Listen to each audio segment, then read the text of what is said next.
Shalom, I'm Nir Menussi, and this is our weekly Soul of the Parsha class for this week's parasha, which is Cheyei Sarah. Cheyei Sarah literally means the life of Sarah, the life of our first mother, the first matriarch. But although it's called the life of Sarah, it begins with her death. Sarah dies at the very second verse of the parasha. We have a very interesting tension here between the name of the parasha and what happens in it. It's called Cheyei Sarah, the life of Sarah, but it talks about her dying at the very beginning, suggesting maybe that she goes on living even after she dies. Her spirit, so to speak, hovers over the entire parasha, and so we have this idea that the death is not really the end. The death of someone is just the death of the body, but the soul maybe goes on living. So our starting point for this week's shiur is we want to look at the verse describing Sarah's death, the second verse of the parasha, and then we want to look at what the Zohar says about this verse, and then from there we'll open up a very big and important topic. So let's start by looking at the verse. So the verse, I'm going to read it directly in English, says, "And Sarah died at Kiryat Arba," which means the city of four. That is Hebron, a town in the land of Israel, in the land of Canaan, as it was then called. "And Abraham came to mourn for Sarah and to weep for her." Very simple, very straightforward verse. But in the Zohar, nothing is as it appears. Nothing is as it appears. And there's something far deeper going on. And then the Zohar says the following. The Zohar says, Abraham and Sarah aren't just Abraham and Sarah. They symbolize the soul and the body respectively. Abraham symbolizes the soul, anyone's soul, the soul in general. And Sarah symbolizes the body. Again, the body in general. And Sarah dying means the death of the body, death in general. And what happens during death? And then the interpretation made by the Zohar is the following. It says that the body is made up of four elements, the four elements of ancient science: earth, water, air, and fire. And during our lifetimes, when the soul is in the body, then those four elements are integrated. They're bound together. And this is the meaning of the word Chevron. The word Chevron means connected, combined. So the four elements are connected during our lifetimes. But when Sarah died, then the body was broken up, taken apart into its four constituent elements. Kiryat Arba is here that the four elements are being revealed, because when the soul leaves the body, as we know, starts rotting and starts disintegrating. And so the body is breaking up into the four elements that used to be connected during while the soul was in the body. And then comes the biggest chidush, or the biggest idea that's innovated by the Zohar. What does it mean that Abraham came to mourn for Sarah and to weep for her? It means that although we may think that the soul is happy to have left the body, that it's some sort of release, that the body somehow imprisons the soul or limits the soul or doesn't help the soul, reach its full potential, then that's not the case. The soul, once it leaves the body, it actually mourns the body. Abraham mourning and weeping for Sarah is the soul missing the body, hoping to reunite with the body, and regretting having left the body. The Zohar then goes on to describe what happens during the Shiv'ah, the 7 days of mourning for the deceased. So once someone dies, they're buried, and then for 7 days we sit down and we talk, and people come to console the mourner. And the Zohar describes that during that time, the soul of the deceased does not yet ascend to heaven, but it stays in the body, in the grave, and every day it goes to the place of the Shiv'ah and mourns alongside the other mourners over the death of the body, and then goes back to the body during those 7 days, and only after those 7 days does it start its ascent to heaven. So all this just goes to describe to us the idea that the soul misses the body and weeps over the body and wants to reunite with the body. Now we're going to come back to this idea in the end, but what we want to do today is we want to use this interpretation by the Zohar, which is a very basic, very fundamental interpretation. It's often quoted, And we want to use this as a sort of platform or excuse or opportunity to discuss something actually bigger and more fundamental. What we just said, the idea that the Zohar corresponds Abraham, the man, with the soul, and Sarah, the woman, with the body, is something which used to be very easy to say, and people would have would very intuitively understand what this means, but that is no longer the case. We are in an age of equality between men and women, an age of much suspicion regarding anything that whiffs of any kind of essentialist thinking, which is a thinking that says that there is a male and female spiritual essence, especially if that kind of essential thinking leads us into a place in which we say that men are better somehow, or superior, or in this case more spiritual than women. And however, this is a very, very fundamental idea in the Zohar, in Kabbalah, and in fact in also other mystical traditions outside of Judaism. And it's something that was in what Jung, the psychologist, called this archetypal thinking, that humanity is thinking in archetypes, and those archetypes are very, very deep and ancient and fundamental, and they're widespread across many religions. And one of the characteristics of male and female archetypal thinking, again, we're talking first and foremost in the Zohar and in Kabbalah, but absolutely in other religions and civilizations as well, is this kind of correspondence that equates or sees a connection, an affinity between femaleness, between the female archetype and the body, nature, this world, physicality, and also corresponds maleness or the male essence to something that is above or beyond nature, to the world to come, to spirituality, to the soul.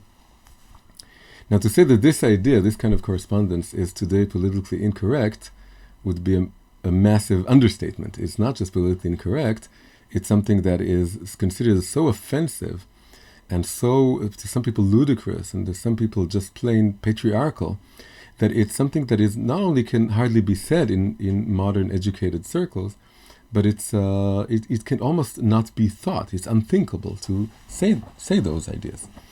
And this is a huge stumbling block for any modern person, or person who comes from the way people learn today and study today and speak today, and especially if you're coming from the academia. That's a huge stumbling block in coming across and trying to study seriously, not cynically or critically, but in a serious spiritual way, to study Kabbalah or Hasidut or any really ancient mystical tradition. It's a stumbling block because it appears to be something that was made up by human beings and made up for very bad reasons in order to control other people, specifically for men to control women.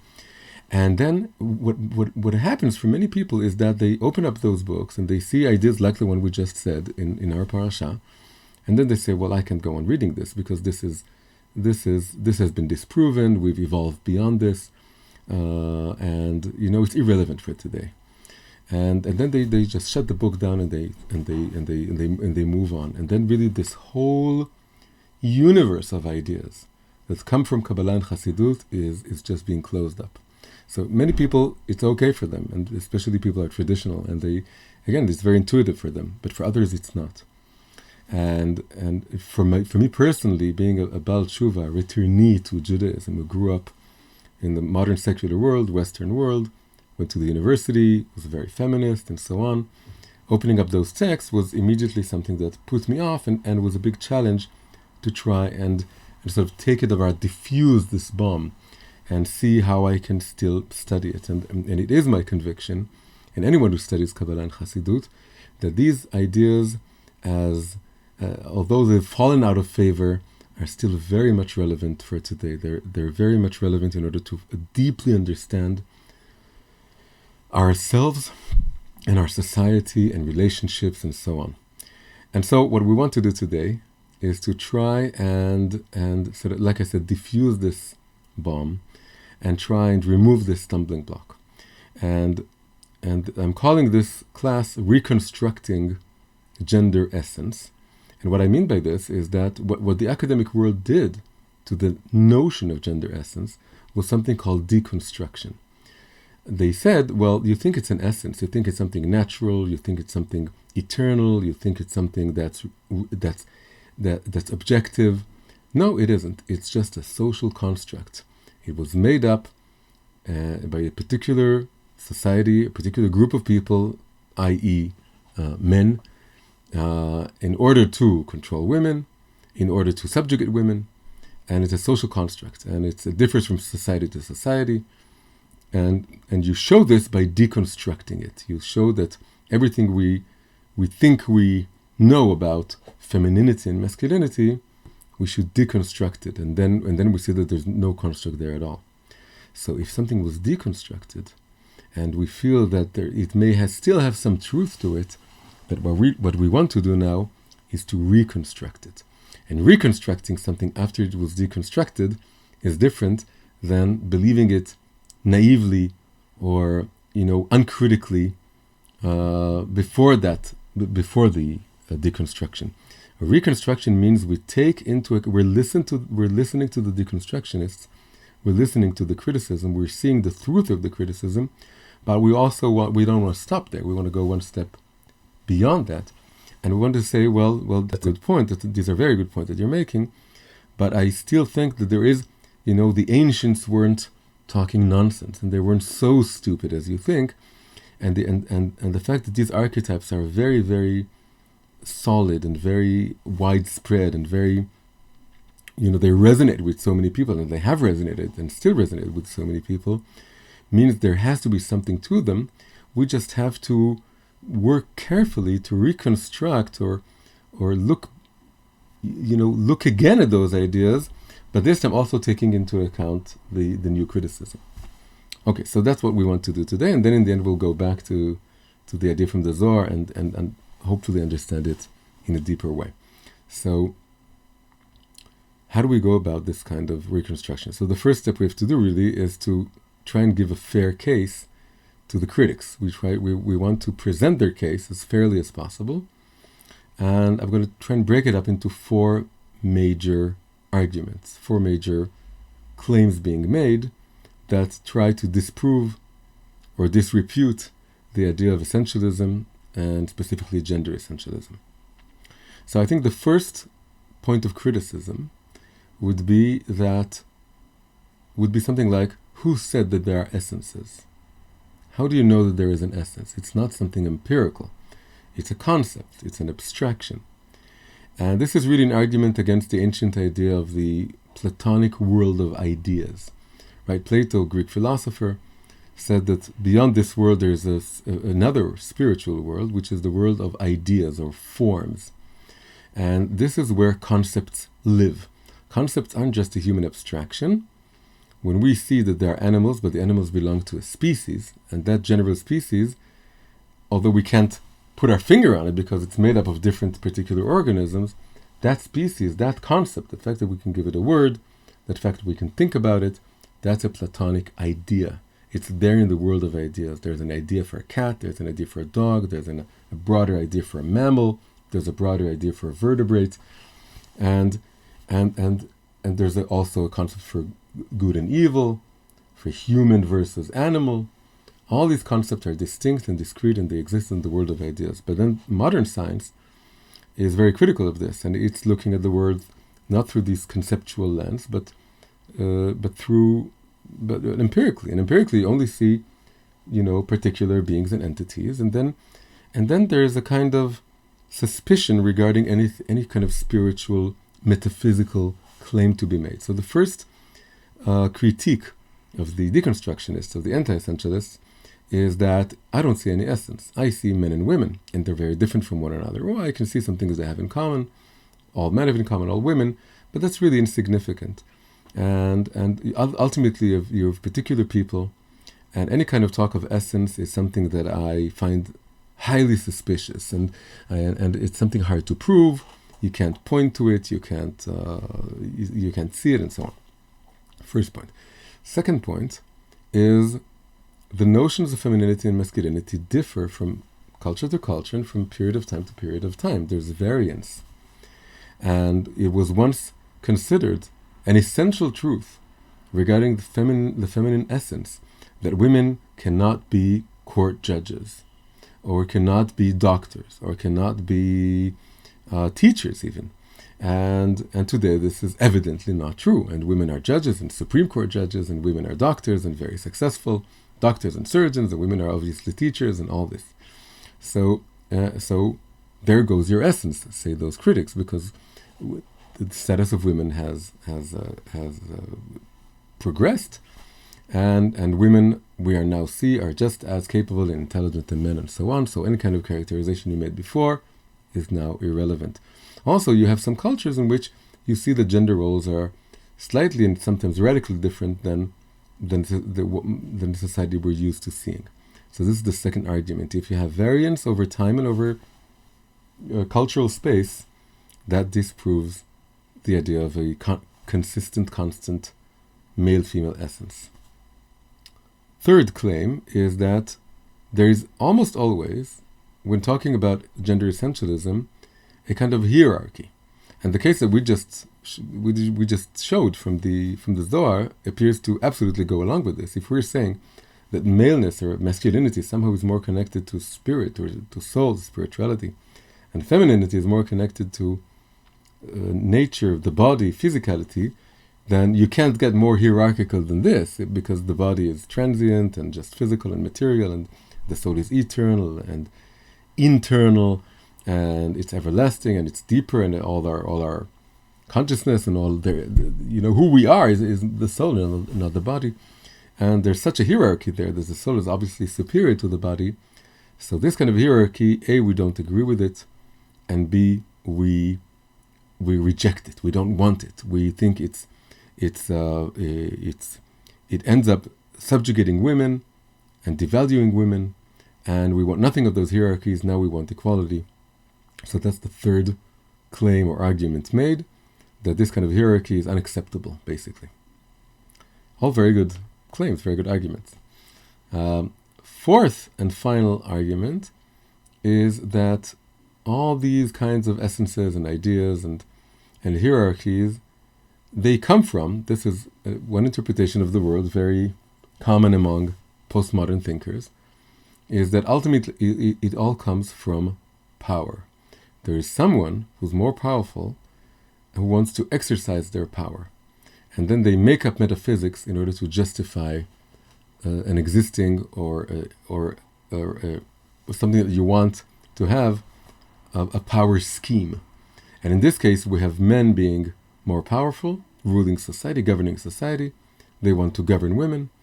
And then they make up the metaphysics to justify this kind of power scheme or power relations.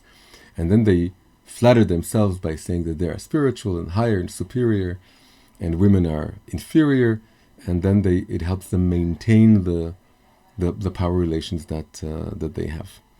So all this is started out in the academia, but has become extremely widespread. People are talking about this, and it's become almost taken for granted. So how to proceed from here?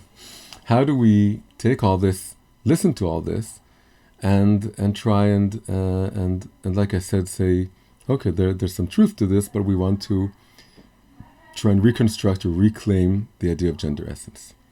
So we'll basically go one by one of these arguments and try and see if we can look at it from another perspective. So the first argument was all about saying that in this world we don't see essences, and maybe it's just a metaphysical invention. Well, that, beyond any philosophical argument, it has to do with whether you're really open to this kind of metaphysical discourse. Hearing the truth in metaphysical essentialist language, it's not just something, intellectual. You need to not to be cynical of it, and you need to develop a kind of sense for this kind of language. Obviously, essences, concepts, general concepts are not something you can see with your eyes, because it's not something physical. That is already something spiritual.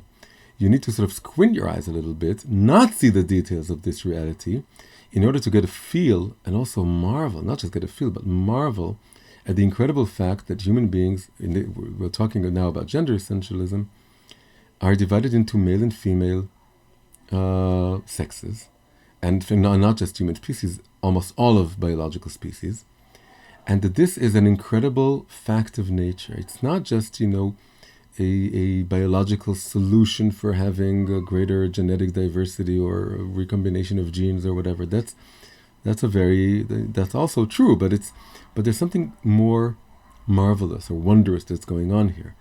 The fact that we are all divided, the male-female sort of schism or separation divides all of humanity, of rich people and poor people, and clever people and not so clever people, and you have people of different cultures and you have different ages.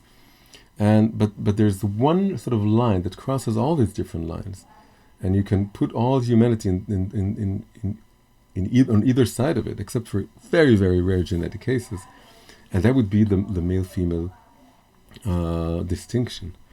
It's like two banks of a river. It's something very fundamental. Whoever you are, wherever you are, you're either male or female. You either inhabit a male body, or you inhabit a female body, and these bodies there are some essential differences. And you have to remember, by the way, the word essence isn't just talking about some metaphysical concept or Platonic idea.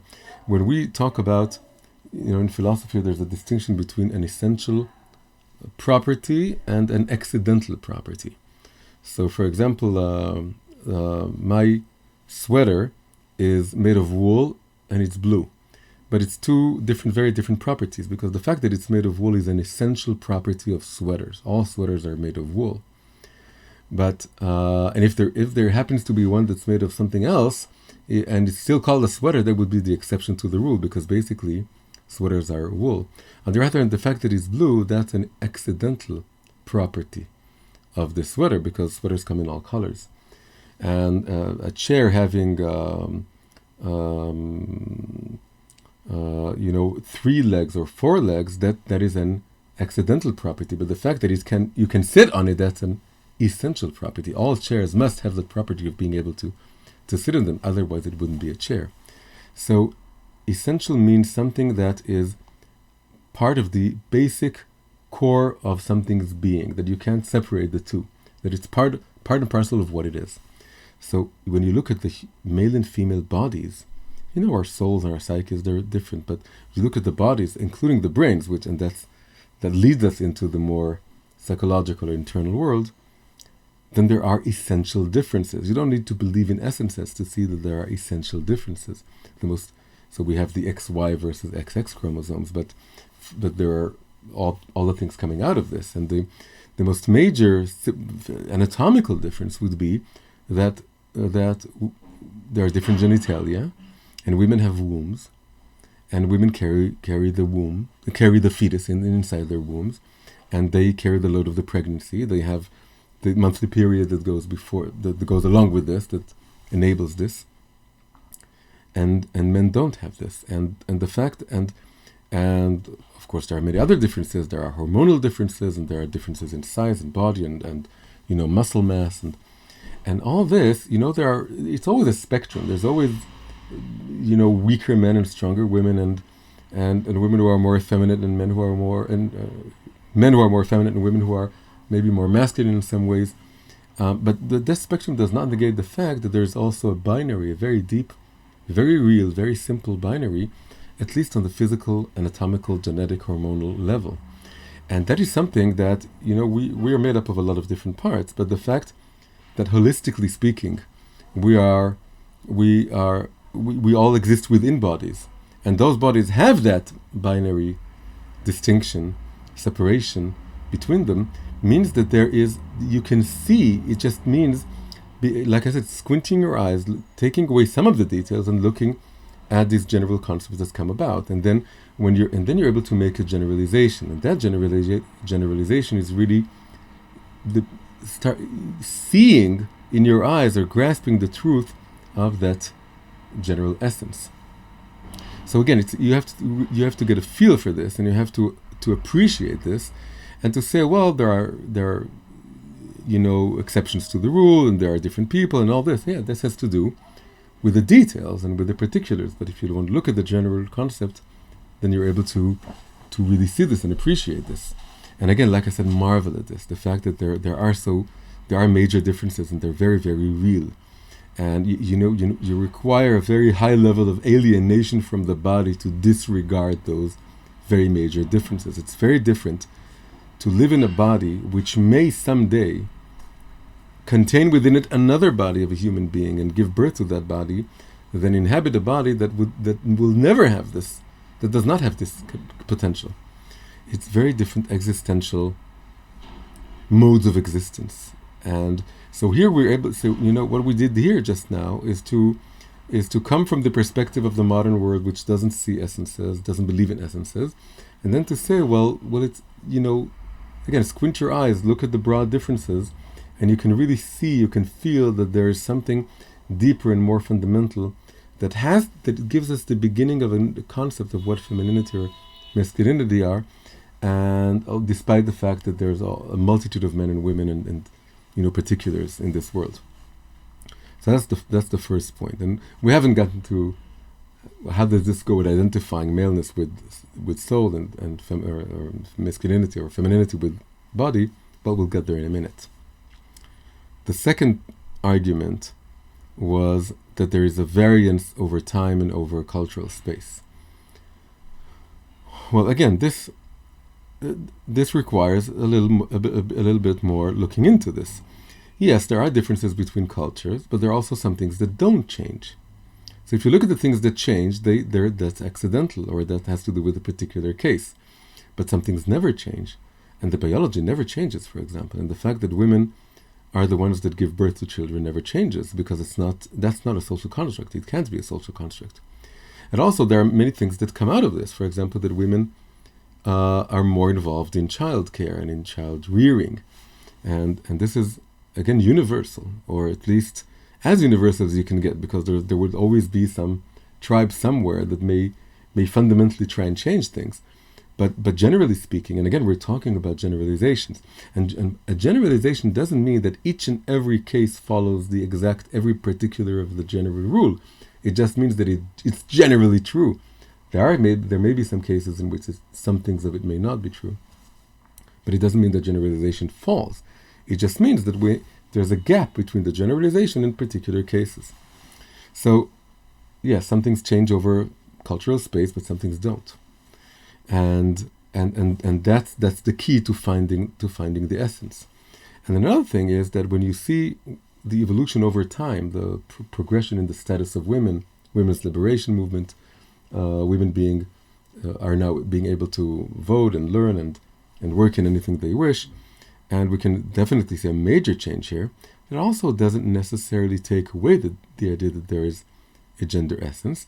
It just means that there is an element of evolution and progression. There is a dynamic element to the essence. And in fact, in Kabbalah, this is a major, major topic, which is called the topic of the rise of femininity. In Aramaic, it's called Aliyat HaNukva, Hebrew Aramaic, and it talks about the feminine essence. There is a spiritual essence, but it evolves over the history of the world. The history of the world is a progression, amongst other things.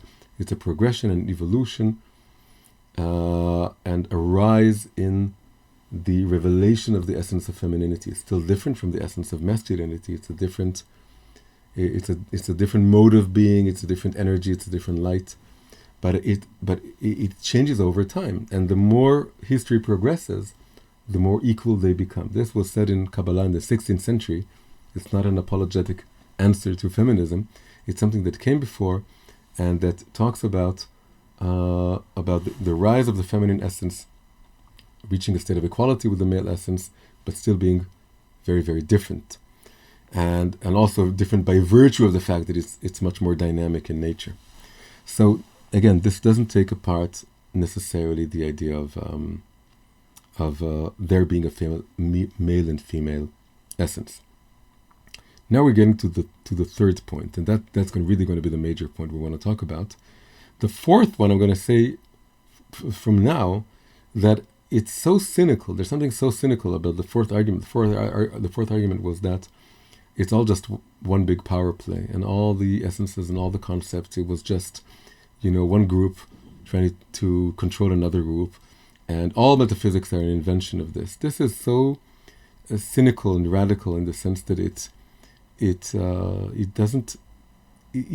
takes so lightly philosophical ideas and concepts, and it portrays such a negative view of mankind, not just male kind or mankind, the sense of man, but of womankind also, and mankind in general, because it says that no one believes anything they say, and it's all just groups exercising power over other groups. And so I'm not saying that this doesn't exist in the world, and in as much as it exists, we need to deconstruct this. There is something to be said about this, absolutely, and we have to be very careful in not letting that, affect the way we understand gender essences or essentialism in general. But saying that this is like the whole picture of everything is just power, that's something that is I'm not going to address so much here. But what I do want to address is now two things, and that they go together.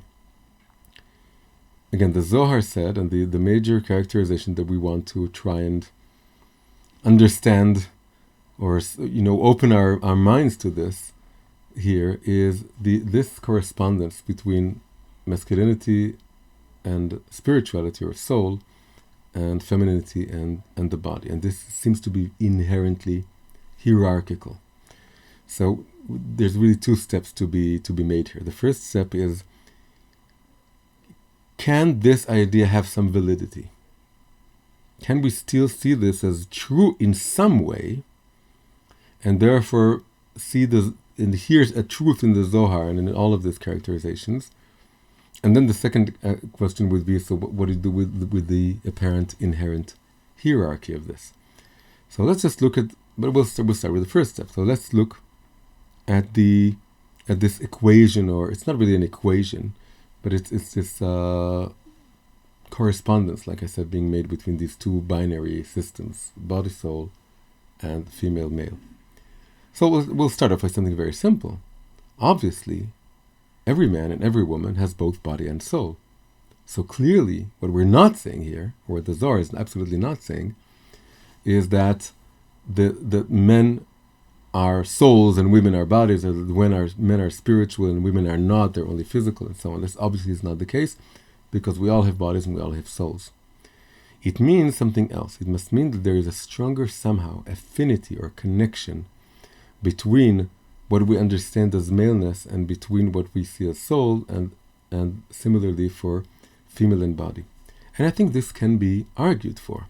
And it goes like this. It's very simple, really. The fact that the women have a monthly period, have a womb, are able to be pregnant, they then feed their child from their own bodies, means that in a very deep way they partake in the cycles of nature, or are connected to the body, to the existence of the body, in a more radical, more direct way than men are.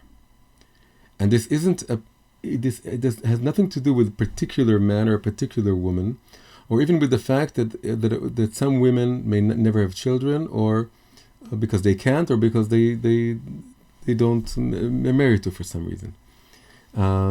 This is something very different. It has to do with the potential to have that. The fact that a woman's body, by definition, is made so as to be able to carry another fetus, and to give birth and to feed it. And again, the monthly theory that goes along with this and is part of this, all this is a taking part of the physical realm, of the physical aspects of human existence, to a degree that men don't have. No man has this and cannot have this ever, because it's because they don't have that body. So men have bodies, but in a way, women are more connected, or are experience the bodily aspect of reality to a greater degree than men. And the fact that men don't have periods and don't have a womb, again, they're also physical, but there's something about this disconnection or disassociation with nature, which creates a view that is a little bit different. It comes more from, so to speak, above nature. It doesn't see nature as, men don't experience themselves so much as being part of nature, but as sort of looking at it from above or exploring this and seeing this. They look at, the contribution of the man to the procreation is he gives the seed one moment, and then 9 months later he gets a child, and he's told this is your child. And there's a big distance, there's a big gap. There's no continuous experience between these two things. It's like he did one thing, and then there's a child born. But throughout those 9 months, the fetus was inside the woman's body. There is a continuous experience of life emerging out of the body. This is something that, in this case, we can begin to understand, begin to hear the connection of why femininity or femaleness corresponds somehow to the realm of the body more than maleness corresponds to the realm of more than the male corresponds to the realm of the body, or why the male corresponds to the level of soul. Soul here being consciousness versus body, looking at the world not through the body, but through the eyes of our intellect, our mind, being more alienated from the world of nature, from the cycles of nature, and so on. Another thing is it was thought for a long time that the fact that girls are given dolls and boys are given trucks or whatever, that's a cultural construct. That's something that we use in order to try and make girls more maternal and more caring, and on the other hand, make males more look at the world as a bunch of objects and building them. But it's really, we should give both of them everything.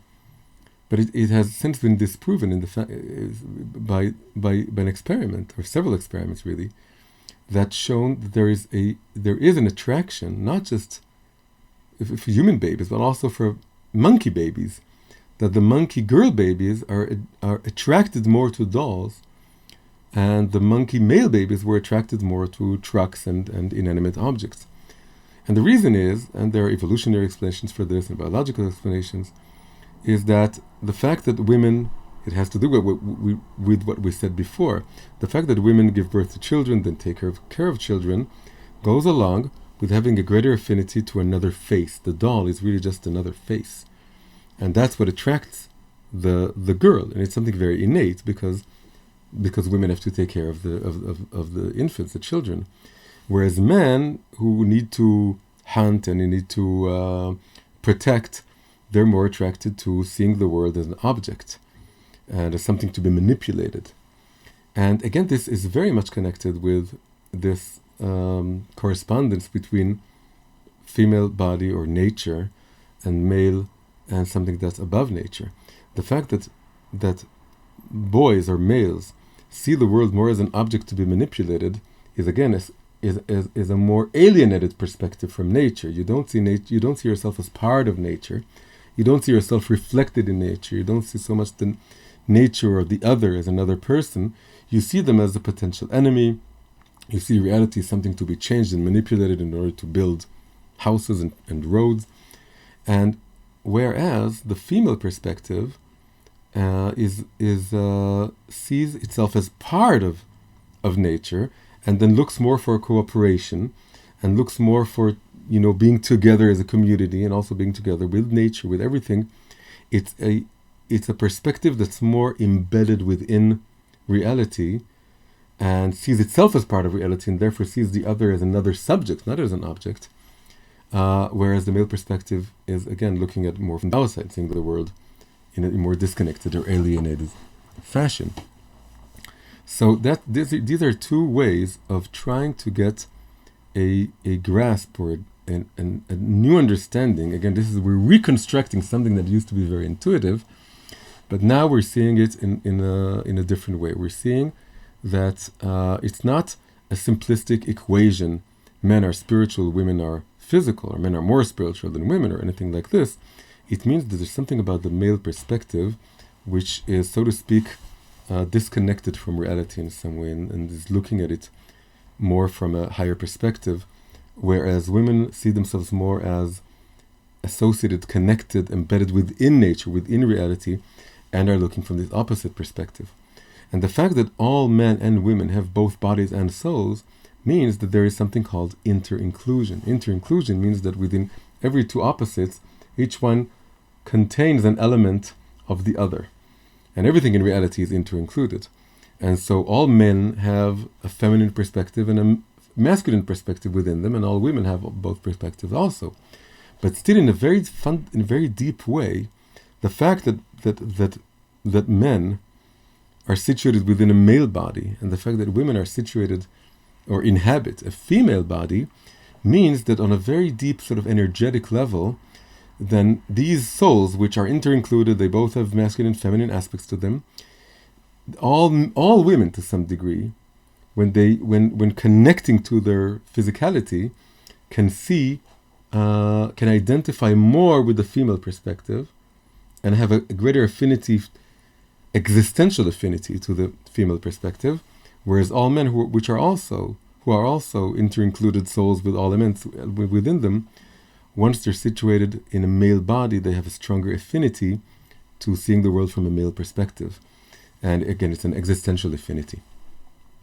There's a story in the Talmud that says that Hillel and Shammai argued at length, right? There were two polar opposites, two polar perspectives.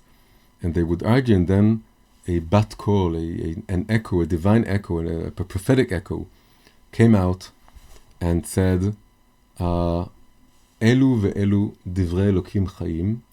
These and these, both of these perspectives, are the words of the living God.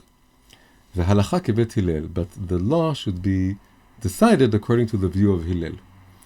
Now, this very, very deep concept really is also telling us something about the relationship between gender essences and our complicated reality as inter-included beings.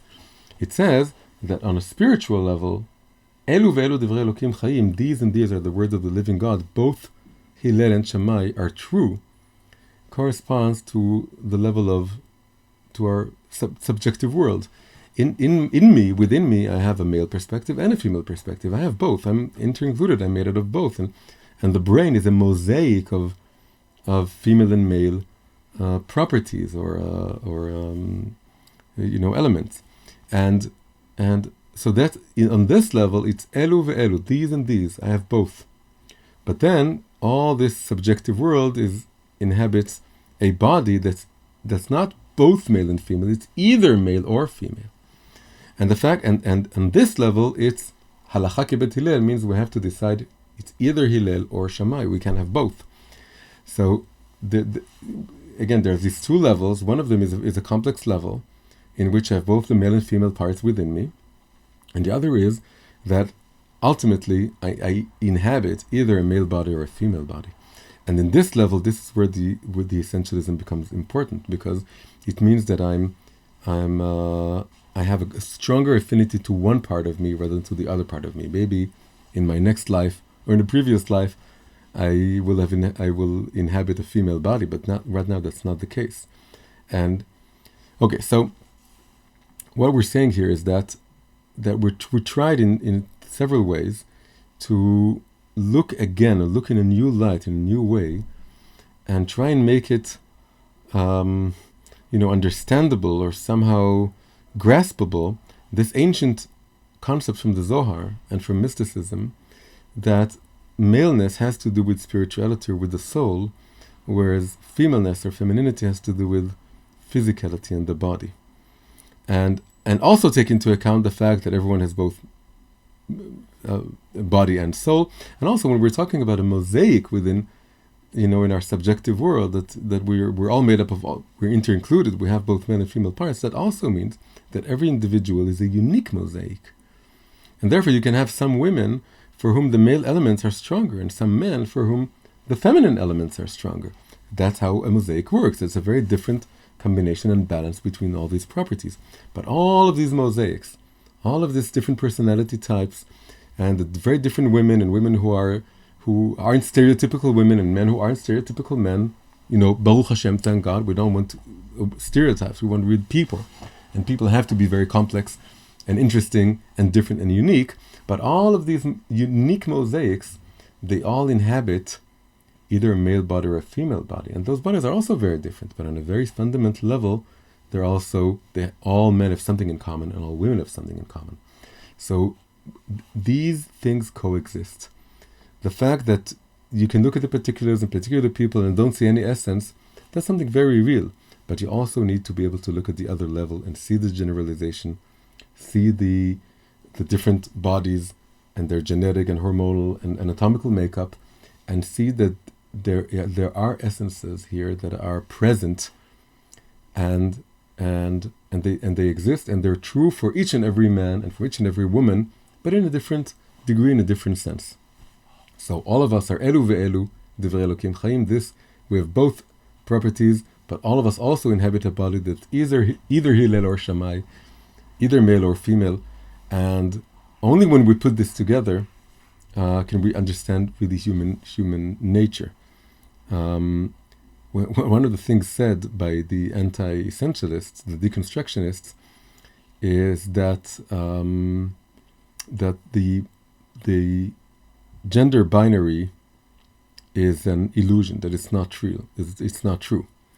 And so really what they're saying is that binary thinking is bad, and non-binary thinking in terms of a spectrum of male, female, and so on, that's good. And the answer to that is, well, that's a very binary way of thinking. If you would really want to be non-binary, if you're saying binary is bad and non-binary is good, you're being binary. If you want to be truly non-binary, you have to say that there's truth to non-binarism, but there's also truth to binarism. That's really being non-binary. It's seeing the truth in binary thinking, and you're not throwing away the non-binary thinking because you're seeing the mosaics and you're seeing the individual makeup of people, but you're also able to see the binary essences, and that's truly being non-binary, is also finding room and seeing the truth in binary thinking. Okay, now we get to the most important point, which is really the crux of all this class.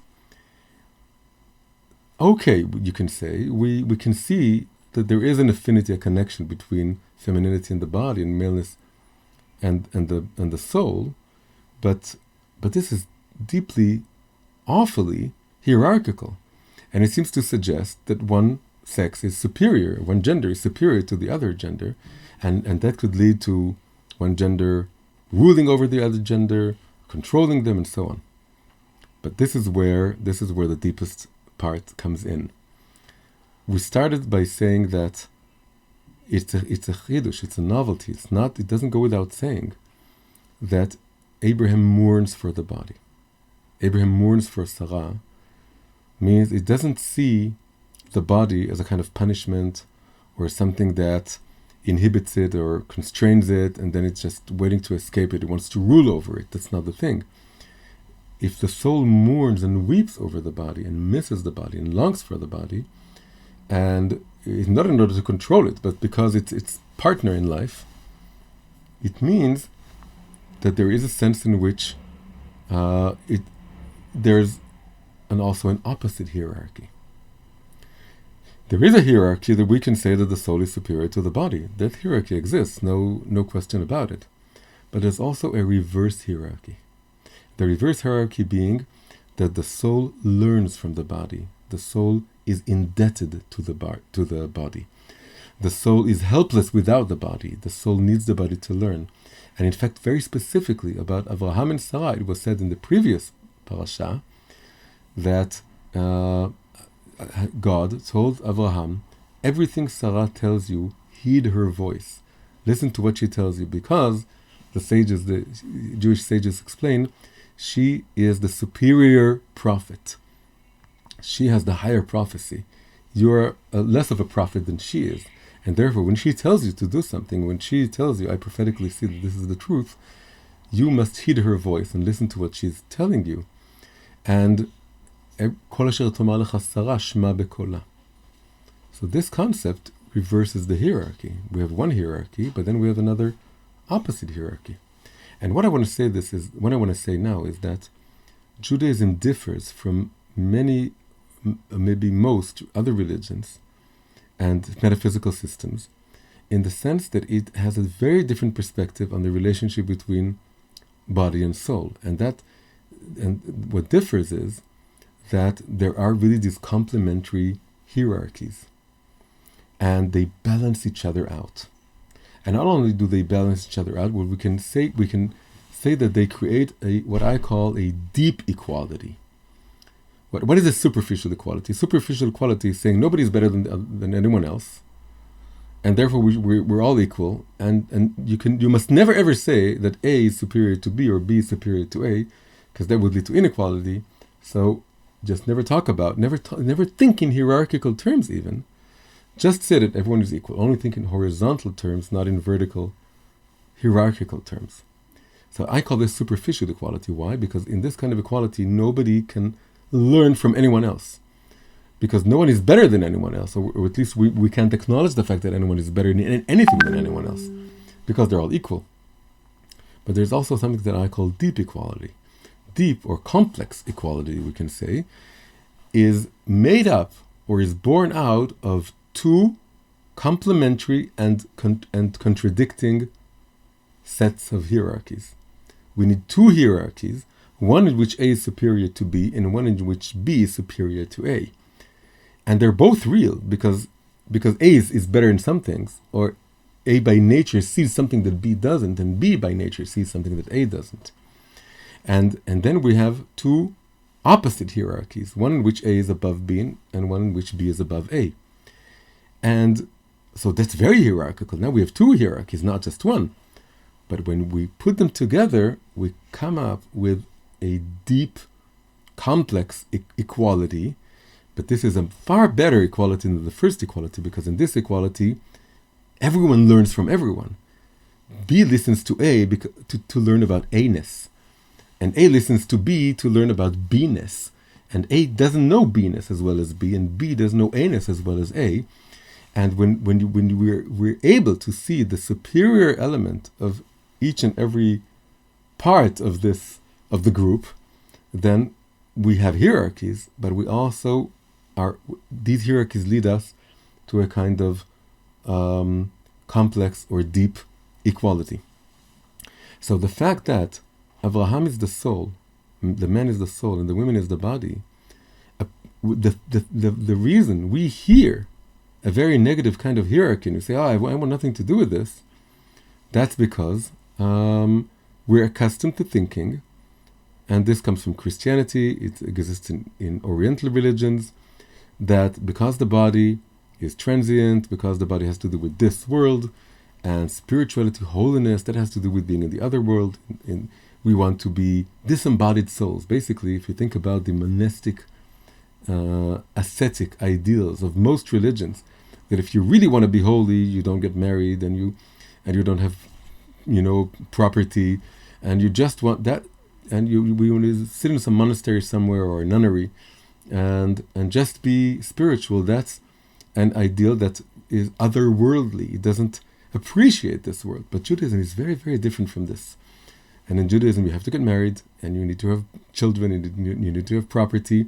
And in fact, all of the Jewish metaphysics, all of Jewish theology is all about, at the end of the day, making this world a dwelling place for divinity. This world, not the other world, not the other world. We're not here just to overcome the body and to leave the body and to be spiritual or to be disembodied souls. We're here in order to consecrate this world and rectify this world and make this world a dwelling place for Hashem. So ultimately, it's nature, it's the feminine element that we want to sanctify here. We need to have both hierarchies in order to understand this. So, Abraham being the soul and Sarah being the body, there's one element. There's the one here. So, what are the two hierarchies here? So, the one hierarchy is that obviously there's something about the soul that's greater than the body. The body has a limited perspective. The soul can be connected to some higher truth and so on. But once God tells Abraham, everything Sarah tells you, you should heed her voice. He has the greater prophecy. Everything changes. Now we see that despite the fact that Sarah is connected more to the body, to reality, to this world, and which we would think is inferior, there's something about this connection, the deeper connection to the body in this world, which is a vessel for a higher kind of prophecy, or a higher kind of truth than Abraham, the spiritual type, can appreciate. And when he looks down at Sarah, he sees a reflection of a higher truth than the one he can grasp. And so now we have these two hierarchies playing out. And actually this repeats itself in Chassidut in many, many different ways, many different variations. For example, it's said that the light that comes from above, a light of Torah or prophecy, that's a very high light. But then once it reflects in our own consciousness and in our reality and in our actions and goes up again, this returning light is called the light that goes from the bottom up, which is a feminine light, because it starts in nature and goes up. This light goes higher than the first light. It reaches a higher level. It exposes a higher truth.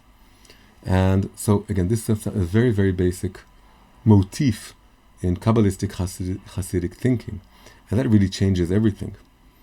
And now we're going to connect this to the Lubavitcher Rebbe when teaching this parasha and this bit of from the Zohar that corresponds Abraham to the soul and Sarah to the body. He connects this idea to a very beautiful Torah chidush from the Baal Shem Tov, founder of Chassidut. And now we're going to close everything up. So the Baal Shem Tov is looking at a verse from later on in the Torah. It's a very beautiful verse, but the Baal Shem Tov gives us a far deeper understanding of it. So the verse says, if you see the donkey of one who hates you lying down under its burden, and you shall refrain, or you should think that you should refrain from helping it. I don't want to help my enemy. No, don't do this. You shall help together with it. You should help him, despite the fact that it's the donkey of the person who hates you. Don't hold, grudges, and don't be resentful or vengeful, and help him despite the fact that he's your enemy. Okay. So that's a beautiful idea in and of itself, but the Baal Shem Tov does something incredible with this. And what he's doing is he's taking the word for donkey in Hebrew, which is chamor, and then he's saying, the word chamor, if you permute the letters, it could be read as chomer, and chomer means matter or body. So now the whole verse is reframed in a totally different way. It's not the donkey of one who hates you, it somehow has to do with the body, with physicality. So then comes this new reading, Hasidic Baal Shem Tov reading of the verse. And it goes like this. Now, the same verse, we should read it in a different way. If you see not the donkey, but matter, chamor, a chomer, which is the letters of chamor, if you see the chomer, your body, as something that hates you, right? It's not the donkey of someone who hates you, but it's our perspective. If you see the body as something that's antagonistic to who I am the soul, I am a soul, I want to serve Hashem through the soul, and the body is just interrupts me, it interferes with me, it's my enemy. I want to get over the body. The body is full of desires, and it's full of, and then you see it lying down under its burden, which means it's not moving, it's not budging.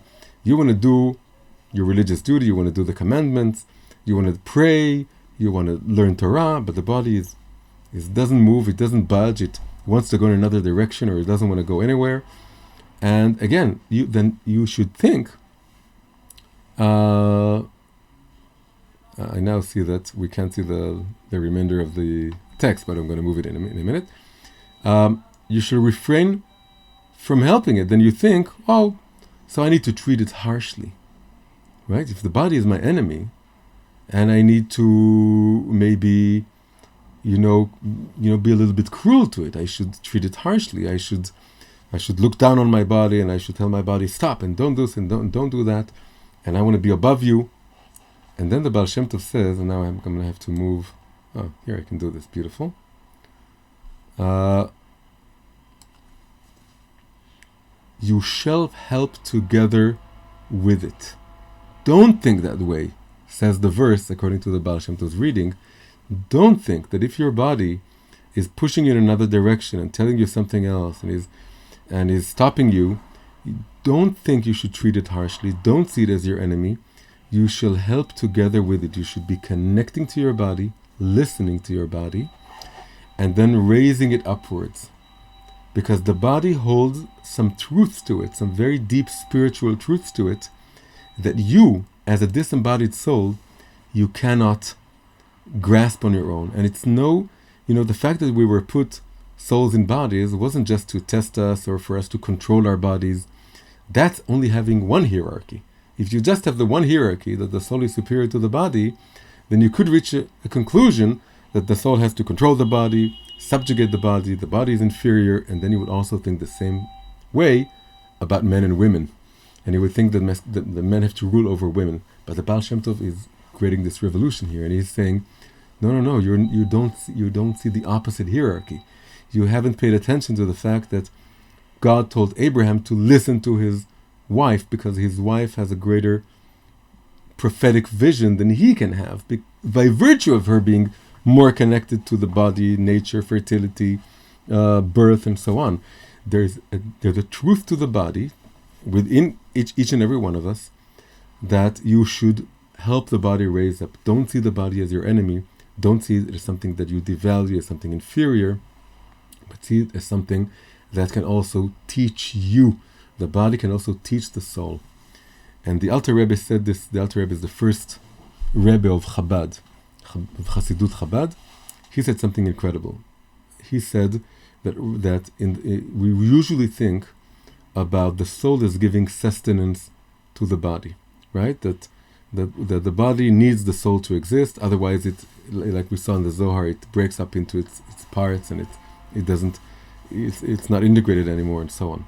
But in the future, he said, and when Hasidic masters talk about the future, they're talking about something that we need to actively pursue, and it's something that is already happening. And so this level, that's what Hasidut is all about, is trying to realize future prospects now. He says in the future, the body will nourish the soul. Not the soul will nourish the body, but the body will nourish the soul, which means the soul will learn from the body. And this is the opposite hierarchy. This is the hierarchy in which femininity is superior to masculinity, in the sense that its intuitions, its connection to reality, its connection to the body holds a deeper secret, a more deeper mystical truth than what the soul can attain in and of itself. This is why Abraham is mourning over Sarah, longing for Sarah. Now he doesn't have this body prophecy that he received through her now that she passed away. So I hope you see what we try to do in this class, right? We have to finish now.